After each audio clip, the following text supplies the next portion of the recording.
Hey everybody, happy Thanksgiving. It's me, Daniel, and we are back with another week of Kids Online. I hope you guys had a great break and were able to enjoy lots of food and fun and football and all of the great things that come with time with your family. Guys, this year looks a little different, but we celebrate Thanksgiving to be thankful, right? To take a moment and experience gratitude, which is our big idea for the month. Gratitude is letting others know you see how they've helped you. It's not just being thankful with the things around us, it's being thankful with the people around us as well. Guys, gratitude is a great time to stop and slow down. And we always celebrate and are thankful around Thanksgiving, right? But I want to read a verse in the Bible about a tradition that the Israelite people had, kind of like Thanksgiving, where they stopped and they recognized all that God had done. All right, let me grab my Bible real quick.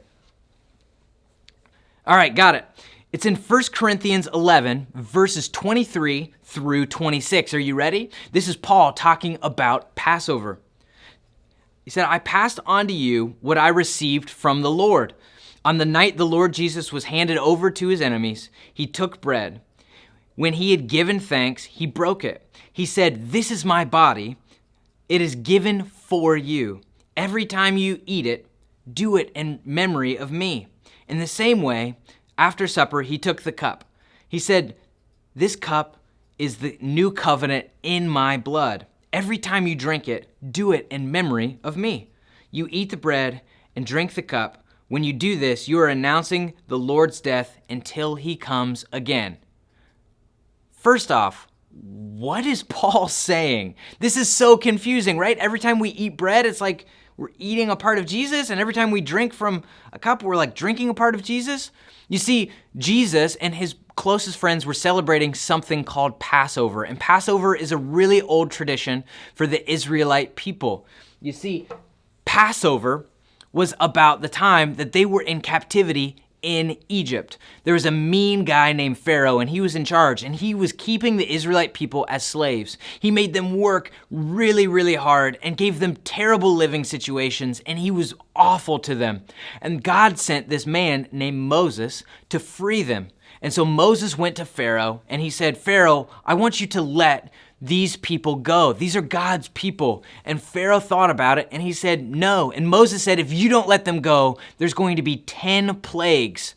And every day Moses came with a new plague. And one time there was a bunch of frogs that invaded all of Egypt. Another time they got these things called boils on their skin that were like big zits, and they really, really hurt and they were painful to touch.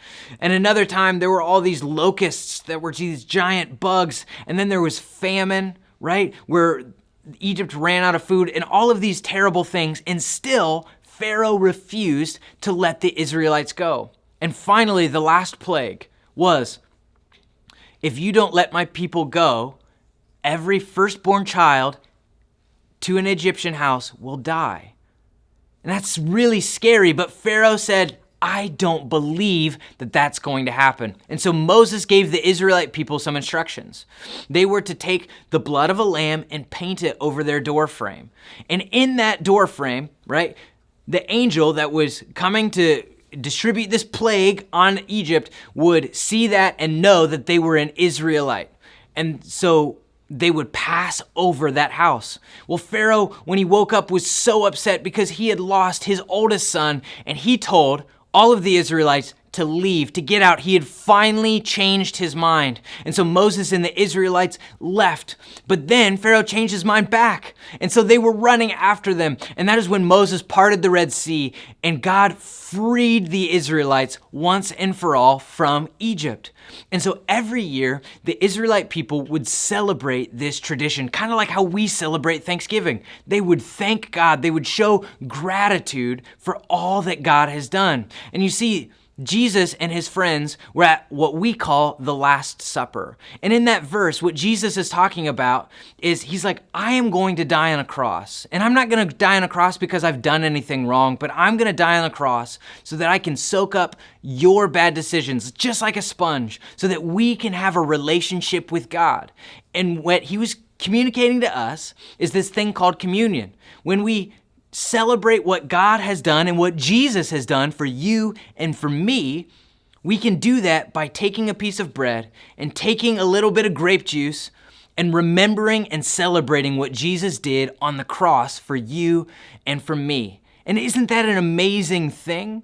Guys, we celebrate Thanksgiving every year, and that's a time for us to slow down and be grateful and to be thankful, right? But we shouldn't be grateful just one time of year because God does stuff for us every single day. That's why our bottom line this week says, get in the habit of being grateful. We need to be grateful all year long for the things that God has done for us. It doesn't mean that everything's going to be perfect. It doesn't mean we get everything that we want.